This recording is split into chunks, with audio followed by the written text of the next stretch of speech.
राजनीति के पायदान में कब क्या कहां कैसे हो जाए इसे समझना बेहद मुश्किल है और ऐसा ही कुछ उपराष्ट्रपति के पद को हटाने का मुद्दा भी है। बता देंगे आपको कि आखिर ऐसा क्यों हो रहा है, विपक्ष को कौन सी बात खटकी है, महाभियोग की तैयारी कर ली है जिसके खातिर 8 को चलने वाला विवाद 9 को आग की तरह भड़क गया है। लेकिन अब आगे क्या, जगदीप के किस रवैये को विपक्ष सहन नहीं कर पाया है, उसके विषय में आपको कुछ पॉइंटर के जरिए समझाते हैं और बताने का प्रयास करते हैं कि आखिर इस पूरे मामले की असल वजह क्या है। देखिए, 8 अगस्त को हर दिन की तरह राज्यसभा का सदन चल रहा था। कांग्रेस अध्यक्ष और राज्यसभा में विपक्ष के नेता मल्लिकार्जुन खड़गे ने कहा, विनेश फोगाट का मुद्दा बहुत महत्वपूर्ण है, हमें यह जानने की जरूरत है कि इसके पीछे कौन था। जगदीप धनखड़ के खड़गे को रोकते हुए कहा कि आप इस मुद्दे का राजनीतिकरण नहीं कर सकते हैं, यह परंपरा के खिलाफ है।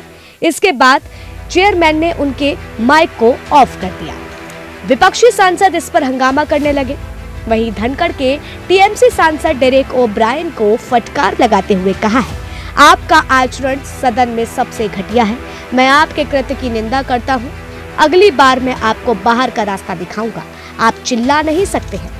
विरोध कर रहे जयराम रमेश के किसी बात पर हंसते हुए धनखड़ गुस्से में तमतमा गए और बोले, कांग्रेस सांसद हंसिए मत, मैं आपकी आदतें जानता हूँ, कुछ सांसद गलत टिप्पणियां करते हैं, मैं सभी का सम्मान करता हूँ, लेकिन सांसदों के व्यवहार से दुखी हूँ। कुछ देर बाद विपक्षी सांसद ने विरोध जताते हुए सदन में वॉकआउट कर दिया। इसके बाद सदन में हंगामा शुरू होने पर धनखड़ ने विपक्षी सांसदों के बर्ताव को अराजक और अशोभनीय बताया। उन्होंने विपक्षी सांसदों पर पवित्र सदन को अराजकता का केंद्र बनाने के साथ ही अध्यक्ष पद की गरिमा को धूमिल करने का आरोप लगाया। इसके बाद वो कुछ देर के लिए सभापति की कुर्सी छोड़ करके चले गए। 9 अगस्त की सुबह होती है, प्रश्नकाल का दौर शुरू होता है।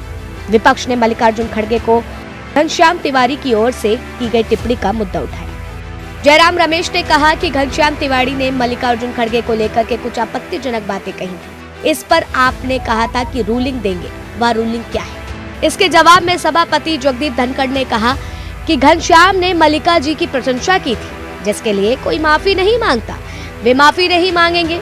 इस पर प्रमोद तिवारी ने कहा कि घनश्याम तिवारी ने जो शब्द कहे थे वो दोहराना नहीं चाहता, उनकी जो टोन थी वह विपक्ष के नेता के लिए ठीक नहीं है। इस बीच कांग्रेस सांसद जयराम रमेश भी कुछ बोल रहे थे। भड़के सभापति ने जयराम रमेश को नेम करने की चेतावनी दी।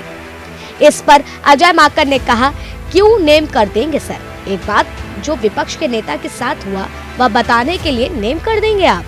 कहते हैं, हंस क्यों रहे हो, मुस्कुरा क्यों रहे हो, बैठे क्यों हो, हाथ जोड़कर कह रहे हैं, प्लीज ऐसा मत कीजिए। आखिर में जया बच्चन ने कहा कि मैं एक एक्टर हूँ और बॉडी लैंग्वेज एक्सप्रेशन समझती हूँ, मुझे माफ करिएगा सर, आपकी जो टोन है वो ठीक नहीं है, हम लोग कुलीग हैं, आप वहाँ हैं, आपकी टोन अस्वीकार है। इस पर भड़के सभापति ने कहा कि हर दिन आपकी स्कूलिंग करना नहीं चाहता, आप मेरी टोन को लेकर के बात कर रही हैं, ये बहुत ज्यादा है, मैं बर्दाश्त नहीं करूंगा। उन्होंने कहा कि आप सेलिब्रिटी होंगी लेकिन डेकोरम मानना पड़ेगा। इसके बाद विपक्ष सदन से वॉकआउट कर गया। अब इसके बाद सवाल था कि महाभियोग लाने की बात कहां से उठी, उसकी तैयारी कहां से शुरू हुई, इस बात को समझिएगा। कई रिपोर्ट्स और सूत्रों के मुताबिक यह खबर सामने आती है कि सदन में 87 सांसद ने हस्ताक्षर करके एक प्रस्ताव बनाने का मूड बना लिया है कि उपराष्ट्रपति को उनके पद से हटाना है। हालांकि अभी तक इस बात पर आखिरी फैसला नहीं हुआ है कि पार्टियों के फ्लोर लीडर भी महाभियोग नोटिस पर हस्ताक्षर करेंगे या नहीं। संविधान के अनुच्छेद 67 के मुताबिक सभापति के खिलाफ कोई प्रस्ताव पेश करने से कम 14 दिन पहले नोटिस देना जरूरी है। ऐसे में भी विपक्षी सांसद ने इस प्रस्ताव को पेश करने की तारीख को लेकर कोई फैसला नहीं लिया है। विपक्षी सांसद को राज्यसभा में समय नहीं देने और संसदीय नियम कायदों का पालन नहीं करने के आरोप लगाकर सभापति धनखड़ के खिलाफ प्रस्ताव लाने की तैयारी कर रहा है।